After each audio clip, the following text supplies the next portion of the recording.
സ്നേഹം സ്നേഹത്താൽ മാത്രമേ വീട്ടപ്പെടുകയുള്ളൂ. തിരിച്ചറിഞ്ഞവരുടെയൊക്കെ ഉള്ളിൽ വീണ്ടും ഒരു കുതിപ്പിനായുള്ള ആവേശം നിറച്ചുകൊണ്ട്, അല്ലെങ്കിൽ ഒരു വിശുദ്ധനാകണം, ഒരു വിശുദ്ധയാകണം എന്നുള്ള ആഗ്രഹം നമ്മുടെ ഉള്ളിൽ എപ്പോഴും നിറയ്ക്കുന്ന, നമുക്കെല്ലാവർക്കും വളരെ പ്രിയപ്പെട്ട ഒരു വിശുദ്ധയാണ് നമ്മൾ കൊച്ചു എന്നൊക്കെ വിളിക്കുന്ന വിശുദ്ധ കൊച്ചു ത്രേസ്യ. വിശുദ്ധ കൊച്ചു ത്രേസ്യയുടെ തിരുനാൾ ദിനത്തിൽ നമ്മൾ വിശുദ്ധയെക്കുറിച്ച് ഓർക്കുമ്പോൾ എൻ്റെ മനസ്സിലേക്ക് വരുന്നത് വിശുദ്ധയുടെ ആത്മാർപ്പണം തന്നെയാണ്. പ്രത്യേകമായിട്ട് എനിക്കെപ്പോഴും വിശുദ്ധ കൊച്ചു ത്രേസ്യനെ കുറിച്ച് തോന്നിയിട്ടുള്ളത് ഒരു സ്പിരിച്വൽ പവർ ലിഫ്റ്റിംഗ് ആണ് വിശുദ്ധ കൊച്ചു ത്രേസ്യ ജീവിതത്തിലുടനീളം കാഴ്ചവെച്ചിട്ടുള്ളത് എന്നാണ്. തൻ്റെ മരണക്കിടക്കയിൽ വെച്ചിട്ട് വിശുദ്ധ കൊച്ചു ത്രേസ്യ പറഞ്ഞിട്ടുണ്ട്, ഒരു 3 വയസ്സിനപ്പുറം മനസ്സറിഞ്ഞ് ഞാൻ ഈശോയെ ദ്രോഹിച്ചിട്ടില്ല എന്ന്. അപ്പോൾ ഒരു ജീവിതകാലം മുഴുവനും നീണ്ടു നിൽക്കുന്ന, അതോ ഒരു 24 വയസ്സ് വരെ ആണെങ്കിൽ പോലും അതിൻ്റെ ഓരോ നിമിഷത്തെയും ഭംഗിയുള്ളതാക്കുന്ന, അല്ലെങ്കിൽ സ്നേഹം കൊണ്ട് മനോഹരമാക്കുന്ന ഒരു ജീവിതമാണ് വിശുദ്ധ കൊച്ചു ത്രേസ്യയുടെ. നമുക്കറിയാം, പവർ ലിഫ്റ്റിങ്ങിൽ നമ്മൾ ചെറിയ ചെറിയ വെയിറ്റുകൾ എടുത്തിട്ട് പിന്നീട് വലിയ വലിയ വെയിറ്റുകൾ എടുക്കുകയാണ്. അപ്പോൾ ഒരു പ്രത്യേക വെയിറ്റ് എടുത്തു എന്നുള്ളത് കൊണ്ട് അതിൽ സംതൃപ്തമാവുന്നില്ല, അല്ലെ? വീണ്ടും വീണ്ടും പുതിയ പുതിയ വെയിറ്റുകൾ എടുത്തുകൊണ്ടിരിക്കുക. അതുപോലെ കൊച്ചു ത്രേസ്യയുടെ ജീവിതത്തിൽ ഒരു ദൈവികമായ ജ്ഞാനം ചെറുപ്പം തൊട്ടേ ഉണ്ടായിരുന്നു. ആകാശത്ത് നക്ഷത്രങ്ങളെ കാണുമ്പോൾ കൊച്ചു ത്രേസ്യ പറയായിരുന്നു, എൻ്റെ അക്ഷരമാണ് അവിടെ എഴുതിയിരിക്കുന്നത്, ടി എന്നാണ് എഴുതിയിരിക്കുന്നത്. പെടക്കോഴി കുഞ്ഞുങ്ങളെ ചിറകുകളുടെ കീഴിൽ ചേർത്ത് പിടിക്കണ കാണുമ്പോൾ കൊച്ചു ത്രേസ്യ പറയും, ഇതുപോലെയാണ് ഈശോ സ്നേഹം കൊണ്ട് എന്നെ ചേർത്ത് പിടിക്കുന്നത്. എവിടെയൊക്കെ നോക്കിയാലും, പ്രകൃതിയിലോ എവിടേക്കൊക്കെ നോക്കിയാലും അവിടെയൊക്കെ യേശുവിൻ്റെ സ്നേഹം മാത്രം കാണുന്ന ഒരു പ്രത്യേക കണ്ണാണ് നമ്മുടെ വിശുദ്ധ കൊച്ചു ത്രേസ്യയ്ക്ക് ഉണ്ടായിരുന്നത്. അത് ഒരു സ്വർഗീയമായ ജ്ഞാനമായിരുന്നു വിശുദ്ധ കൊച്ചു ത്രേസ്യയുടെ. അത് എവിടെ നിന്നാണ് ചോദിച്ചു കഴിഞ്ഞാൽ, ഈശോയോടുള്ള അദമ്യമായ സ്നേഹം കൊച്ചു ത്രേസ്യയുടെ ഉള്ളിലുള്ളതുകൊണ്ട് അതിൽ നിന്ന് വന്ന ഒരു ആത്മീയമായ സ്വർഗോന്മുഖമായ കാഴ്ചപ്പാടാണ് എന്നും കൊച്ചു ത്രേസ്യ ജീവിതത്തിലുടനീളം പുലർത്തിയിട്ടുള്ളത്.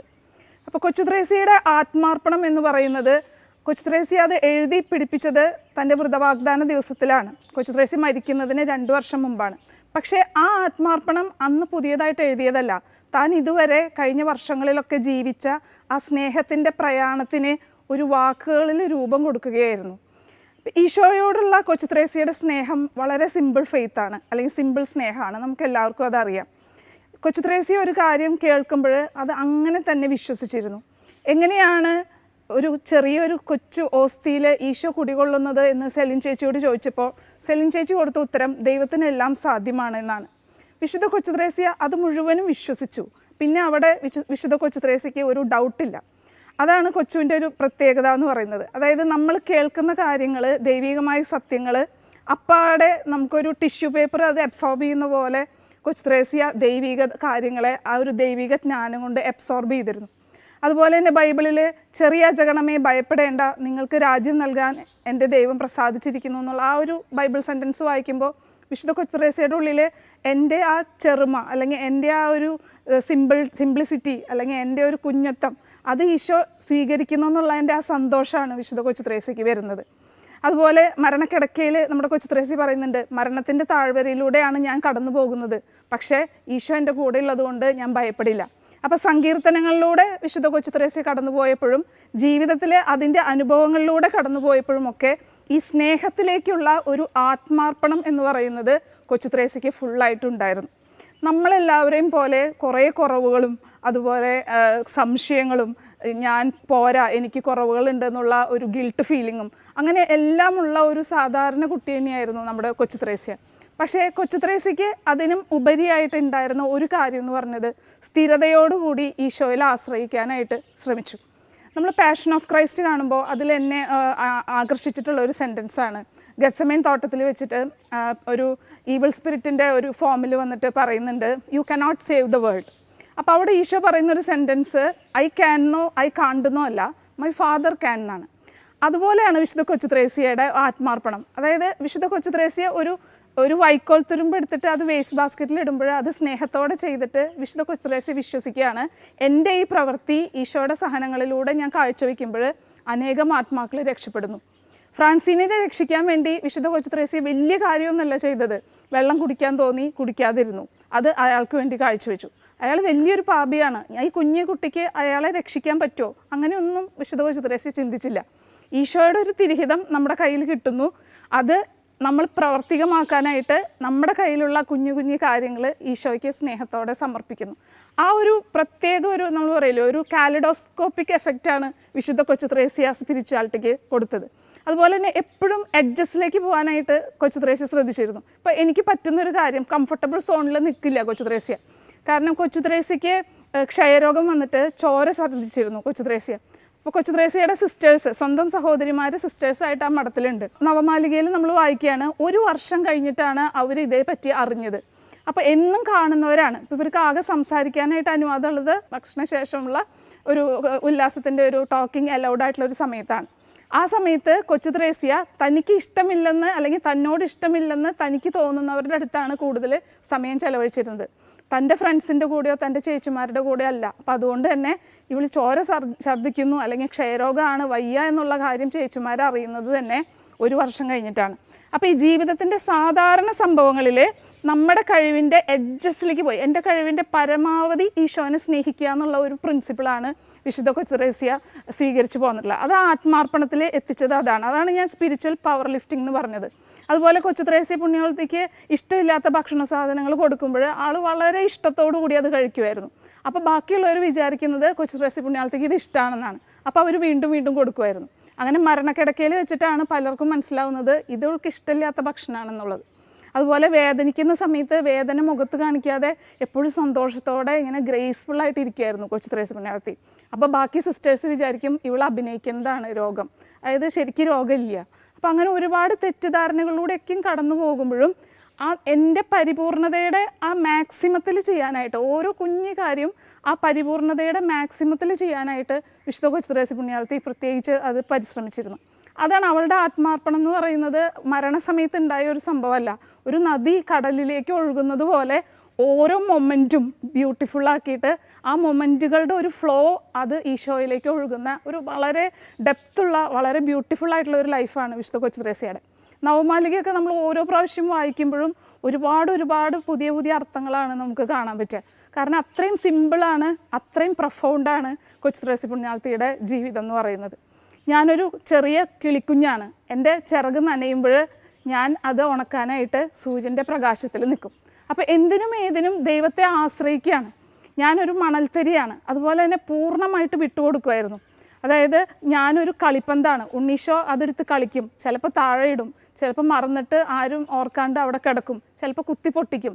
എന്ത് വേണമെങ്കിൽ എന്നെ ചെയ്തോട്ടെ, പക്ഷേ ഞാൻ എൻ്റെ ഉണ്ണീശോയുടെ കയ്യിൽ സ്നേഹത്തിൽ ആ സ്നേഹത്തിലുള്ള ഒരുമ അതാണ് കൊച്ചു ത്രേസ്യയ്ക്ക് ഇമ്പോർട്ടൻ്റ് ആയിട്ടുള്ളത്. പിന്നെ ഞാനിന്ന് കൊച്ചു ത്രേസ്യ ചിന്തിച്ചിട്ടില്ല. എപ്പോഴും ഹെവൻ അല്ലെങ്കിൽ ഈശോ അങ്ങനെ സ്വർഗത്തെക്കുറിച്ചാണ് എല്ലാ കാര്യങ്ങളും. എന്ത് കാര്യം ഇപ്പം അവനവനുണ്ടാകുന്ന കാര്യങ്ങളാണെങ്കിലും ഞാനെന്ന് ചിന്തിക്കാതെ എപ്പോഴും സ്വർഗോന്മുഖമായിട്ട് ചിന്തിക്കുക. ശരിക്കും പറഞ്ഞാൽ കൊച്ചു ത്രേസ്യയുടെ ജീവിതം നമുക്കെല്ലാവർക്കും ചെയ്യാൻ പറ്റുന്നൊരു ജീവിതമാണ്. കാരണം ഈ 24 വർഷം ഈ ഭൂമിയിൽ ജീവിച്ചിട്ടുള്ളെങ്കിലും വലിയ വലിയ കാര്യങ്ങളൊന്നും തന്നെ കൊച്ചു ത്രേസ്യ പുണ്യാളത്തി ഇപ്പോൾ മഠം സ്ഥാപിക്കുകയോ അങ്ങനെ വേറെ പുറത്തു പോയി മിഷൻ പ്രവർത്തനം ചെയ്യുകയോ ഒന്നും ചെയ്തിട്ടില്ല. പക്ഷേ നമ്മൾ കടന്നു പോകുന്ന ജീവിത വഴികളിൽ സ്നേഹത്തോടെ മറ്റുള്ളവരെ ഉറ്റുനോക്കുകയും ഇഷ്ടപ്പെടാത്തവരെ ഏറെ സ്നേഹത്തോടെ അവരോട് പരിചരിക്കുകയും അതുപോലെ ഉണ്ടാകുന്ന സഹനങ്ങളിൽ അതിൻ്റെ എക്സ്പ്രഷൻസ് ഒന്നും ഇല്ലാതെ എപ്പോഴും സന്തോഷമായിട്ട് സഹനങ്ങളെ സ്വീകരിക്കുകയൊക്കെ കൊച്ചു ത്രേസ്യ പുണ്യാളത്തി ചെയ്തിരുന്നത് ഈ സ്നേഹം ഉള്ളിൽ ഇങ്ങനെ തിളച്ച് നിൽക്കുന്നതുകൊണ്ടായിരുന്നു. അപ്പോൾ നമ്മുടെ ഈ സ്നേഹം ഉരുൾപൊട്ടി ഒഴുകുന്നത് പോലെയാണ് കൊച്ചു ത്രേസ്യ പുണ്യാളത്തിയുടെ ഉള്ളിലെ ഈ സ്നേഹം തിളച്ച് നിന്നിരുന്നത്. അവളുടെ ഓരോ പ്രവർത്തനങ്ങളും അതിൻ്റെ ഒരു ബഹിസ്ഫുരണമായിരുന്നു. അതുകൊണ്ട് തന്നെ സഹനങ്ങളൊന്നും കൊച്ചു ത്രേസ്യ പുണ്യാളത്തിനെ ഉള്ളിൻ്റെ ഉള്ളിൽ വേദനിപ്പിച്ചില്ല. തൻ്റെ വ്രതവാഗ്ദാനത്തിൻ്റെ ദിവസത്തിൽ അപ്പച്ചൻ അസുഖമായിട്ട് വരാൻ പറ്റിയിട്ടില്ല. അതുപോലെ തനിക്ക് പ്രിയപ്പെട്ട തൻ്റെ സ്പിരിച്വൽ ഫാദർ വന്നിട്ടില്ല.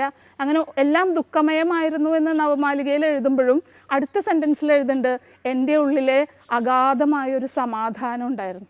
ഇതിൻ്റെ എല്ലാം ഇടയ്ക്ക് എല്ലാ ദുഃഖങ്ങളുടെയും ഇടയ്ക്ക് അഗാധമായൊരു സമാധാനം തന്നിരുന്നു.